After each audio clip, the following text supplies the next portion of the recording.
El diari The New York Times ha revelat l'existència d'un pont aeri secret per enviar armes als rebels sirians amb ajuda de la CIA.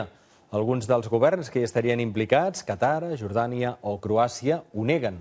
Altres, com els saudites o Turquia, es neguen a comentar-ho. I això l'endemà que una explosió ferís el cap militar del principal grup rebel armat quan visitava una zona alliberada. El cotxe del cap de l'exèrcit lliure de Síria no semblava gaire danyat per l'explosió, però el coronel Riyad al-Assad en va resultar ferit greu quan visitava una ciutat alliberada. I avui l'han transportat a un hospital de Turquia on li han amputat una cama.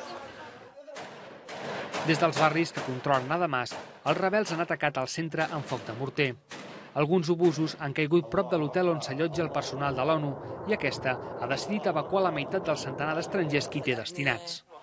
Que els rebels tenen cada cop més bon armament és una evidència. I avui The New York Times en publica les claus.